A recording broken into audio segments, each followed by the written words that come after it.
तेका बच्चा संडास का कीड़ा गोबर की रोटी नामर निठल्ला नल्ला नपचक झिंगूर जन्म देला झंडू भैया से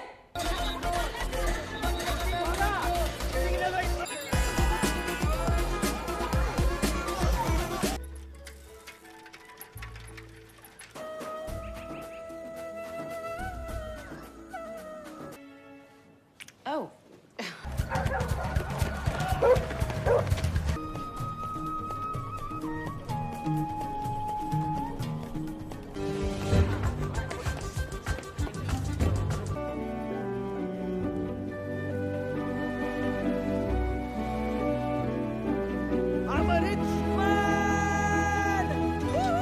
तो कहानी की शुरुआत होती है मुंबई के एक चिल्ड्रन सेंटर से, जहां 3 टीनेज लड़के होते हैं और उन्हें किसी क्राइम के तहत 4 सालों की सज़ा हो गई होती है। इन तीनों बच्चों से मिलने पहुंचता है अजा, जिसका पूरा नाम होता है अजातशत्रु लवेश पटेल।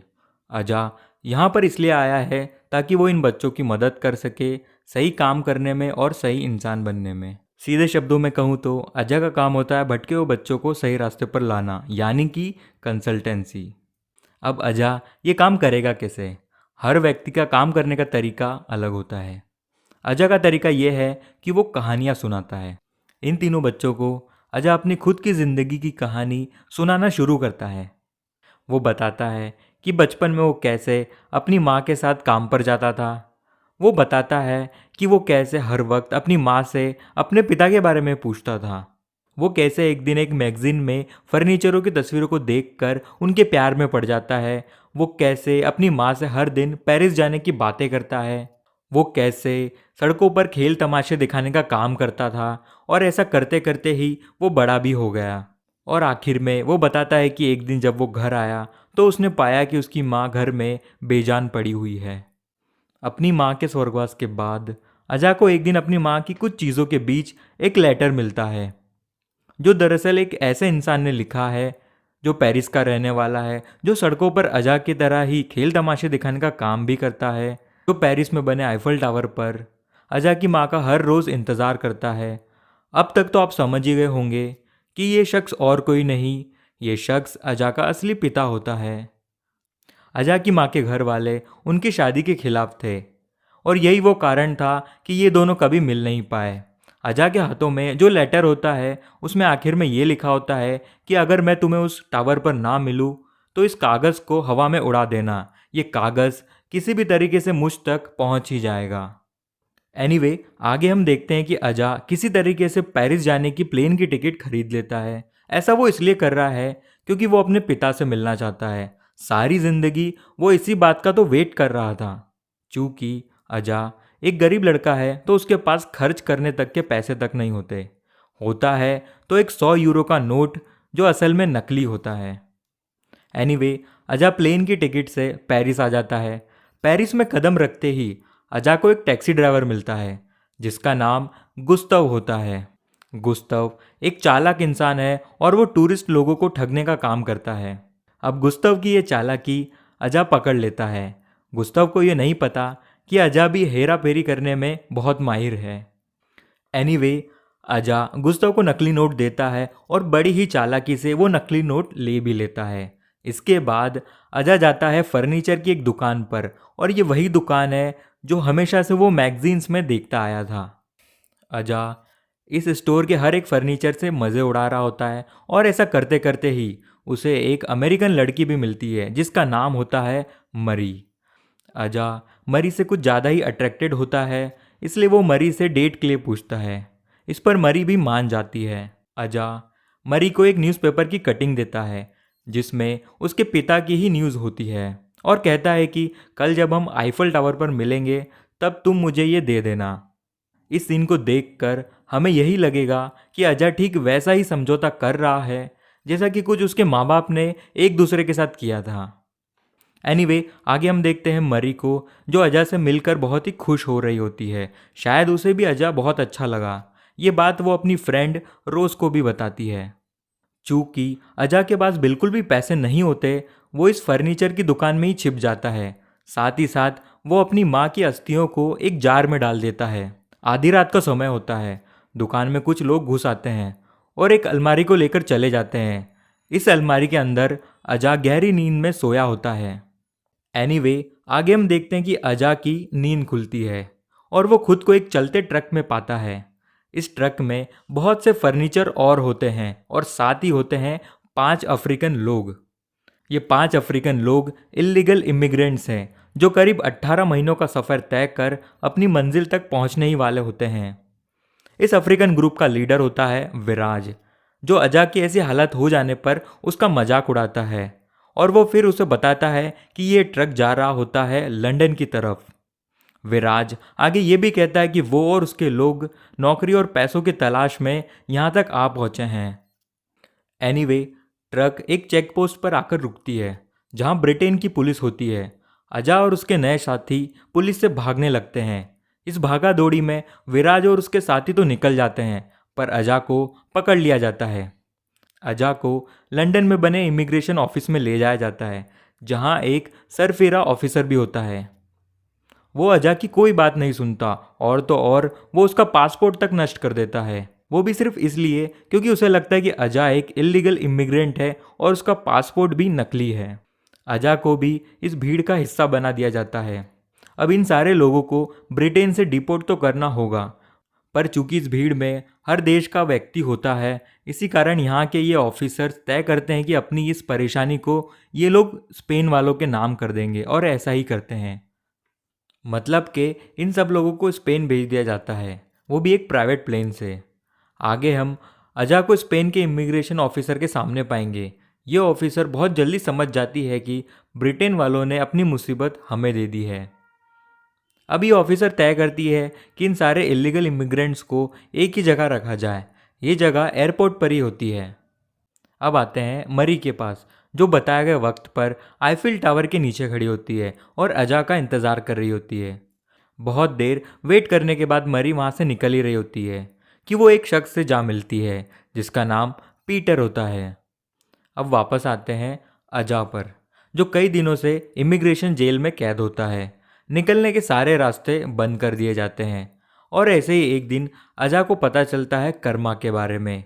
अब वो ये ठान लेता है कि वो भी दूसरों के साथ अच्छा करेगा तो कहीं जाकर शायद उसके साथ भी कुछ अच्छा हो जाए। और इसी के चलते अजा उस जगह पर हर तरीके का काम करना शुरू कर देता है। उसे विश्वास होता है कि एक ना एक दिन उसके साथ भी अच्छा होगा। वो एक दिन आ ही जाता है। जेल का दरवाज़ा किसी कारणवश खुला रह जाता है। अब ये दरवाज़ा उसे सीधे वहाँ ले जाता है जहाँ पर लगेज यानी कि सामान की छटनी की जाती है। चूँकि अजा पहले भी एक अलमारी में रह चुका होता है, इसलिए वो इस बार भी एक कपड़ों की बड़ी सी अलमारी में छुप जाता है। बाद में हमें पता चलता है कि ये अलमारी भी उसे एक नया देश ले जा रही होती है। इस देश का नाम होता है इटली। बोरियत से बचने के लिए अजा अपनी ही शर्ट पर एक कहानी लिखने लगता है। ये एक सच्ची कहानी होती है। ये उस वक्त की बात है जब छोटा अजा जेल गया था। उसे जेल इसलिए हुई थी क्योंकि वो चोरी कर रहा था और ऐसा करते वक्त वो पकड़ा गया था। जेल की काल कोठरी में अजा बिल्कुल अकेला था। वो इस तरह से रहकर पागल होता जा रहा था कि अचानक एक दिन जेल की दीवार के उस तरफ से एक बूढ़े व्यक्ति की आवाज़ आने लगती है। इस बूढ़े व्यक्ति का नाम मास्टर देवा होता है, जो अजा से हर दिन बाहर की दुनिया में क्या क्या हो रहा है वो बातें करता रहता है। और मास्टर देवा की बातें सुनकर अजा इतना खो जाता है कि वो पागल नहीं हुआ। जब अजा जेल से बाहर आया और अपने दोस्तों के साथ फिर एक बार चोरी करने गया, तो वो पाता है कि मास्टर देवा तो एक बूढ़ा भिखारी है जो पूरी तरीके से अंधा होता है। यहीं से छोटा अजा तय कर लेता है कि वो इस दुनिया को एक अलग नज़रिए से देखेगा। एनीवे, आगे हम देखते हैं कि ये प्राइवेट प्लेन लैंड होता है इटली के ही एक मशहूर शहर में। इस शहर का नाम होता है रोम। अजा जिस अलमारी में छिपा होता है वो एक फेमस इटालियन एक्ट्रेस का होता है। इस एक्ट्रेस का नाम होता है नैली। अजा की कहानी सुनकर नैली उसके साथ बहुत अच्छे से बिहेव करती है। नैली अजा के द्वारा लिखी गई कहानी को पढ़ती है और वो इस कहानी को एक प्रोड्यूसर को बेच देती है बहुत बड़े दामों में, और इस तरह से वो अजा की मदद करती है। अजा और नैली की दोस्ती मीडिया की नज़र में भी आने लगती है। आगे हम पाएंगे कि नैली अजा की वजह से अपने बिछड़े हुए प्यार से मिलती है और इस तरह से अजा और नैली का ये सफ़र ख़त्म होता है। अब आते हैं उस प्रोड्यूसर पर जिसने वो शर्ट पर लिखी हुई कहानी बहुत ही महंगे दामों पर खरीद ली थी। उसे कहीं से पता चल जाता है कि नैली ने उसे बेवकूफ़ बनाकर बहुत ही बड़ी कीमत पर कहानी बेची है। ये प्रोड्यूसर अजा को एक दिन घेर लेता है और अपना पैसा वसूलने के लिए उसके पीछे कुछ गुंडे लगा देता है। बेचारा अजा भागते भगाते एक हॉट एयर बलून में जा बैठता है। ये बलून अजा की जान तो बचा लेता है, पर ये दोनों ही चीज़ें उससे जल्दी छिनने वाली होती हैं। आगे हम देखेंगे कि अजा का हॉट एयर बलून महासागर के ऊपर आकर रुक जाता है। बलून में रखे सिलेंडर्स खाली हो चुके हैं। निराश हो चुका अजा अपनी जेब से एक पेन निकालता है। अब ये पेन मरी की है। इस पेन पर उस कंपनी का नंबर होता है जहां मरी काम करती है। अजा बलून में रखे इमरजेंसी फ़ोन से कंपनी में कॉल लगाता है और मरी के घर का नंबर ले लेता है। अजा की बात रोज से होती है, जो उसे बताती है कि मरी का एक बॉयफ्रेंड भी है और वो बहुत ही जल्दी शादी करने वाले हैं। ये बॉयफ्रेंड है पीटर, जिसे मरी उसी रात मिली थी जब वो अजा का इंतज़ार कर रही थी और घर लौट रही थी। इन बातों से दुखी होकर अजा रॉस को कहता है कि मरी को इस कॉल के बारे में कुछ मत बताना। एनीवे आगे हम देखेंगे कि अजा की जान तब बच जाती है जब उसका बलून एक बड़ी शिप पर जाकर रुक जाता है। अजा को अपनी जान के बदले अपने सारे पैसे देने पड़ते हैं। एक्चुअली देने नहीं पड़ते, उससे छीन लिए जाते हैं। ये लोग लुटेरे हैं। अजा और ये जहाज लीबिया पहुंचते हैं। अजा यहाँ पर विराज से मिलता है। अब अजा विराज और उसके दोस्तों की मदद लेता है अपना लूटा हुआ पैसा वापस लाने में। एनीवे ये लोग अजा का पैसा वापस ले आते हैं। ये काम उतना मुश्किल नहीं होता जितना कि आप लोग सोच रहे होंगे। विराज और अजा एक ऊंची जगह पर बैठे होते हैं। अजा विराज की पैसों से मदद करना चाहता है। वो विराज से बार बार पूछता है कि मैं तुम्हें कितने पैसे दे दूं ताकि तुम अपना सपना पूरा कर सको। इस पर विराज हर बार खुद की परेशानी ना बताकर अपने लोगों की बात करने लगता है। ऐसी बातें कर विराज अजा को यही बताना चाहता है कि वो अपने लोगों को छोड़कर अपने सपने पूरे नहीं करना चाहता। एनीवे आगे हम अजा को भीड़ के बीचों बीच पाते हैं। ऐसा वो इसलिए कर रहा है क्योंकि वो समझ चुका है कि उसे अब दूसरों के सपने पूरे करने हैं। उसकी ज़िंदगी में तो अब कुछ रहा नहीं। अजा अपना लूटा हुआ सारा पैसा 98% पैसा दान कर देता है और बचा हुआ 2% पैसा लेकर पेरिस आ जाता है। यहाँ वो मरी से मिलने तो बिल्कुल नहीं आया, बल्कि वो तो यहाँ पर अपनी माँ की अस्थियाँ लेने आया होता है, जो कि यहीं पर छूट गई होती है। पर अजा मरी से भी मिलता है, जो पीटर के साथ अपने घर के लिए फर्नीचर लेने आई होती है। एनीवे अजा वापस इंडिया आ जाता है और तय करता है कि वो एक स्कूल में टीचर का काम करेगा। यहाँ अजा सिर्फ कहानियाँ सुनाने का काम करता है ताकि बच्चे अपनी लाइफ में कुछ एडवेंचर, कुछ नया करने को हमेशा तैयार रहें। अब अगर आप सोच रहे हो कि ये कहानी यहीं पर ख़त्म हो चुकी है, तो ऐसा बिल्कुल नहीं है। मरी अजा को ढूंढते हुए इंडिया आ जाती है। वो पीटर से शादी नहीं करती और वो अजा को वो न्यूज़पेपर की कटिंग भी देती है जिसे देने का वादा हुआ था।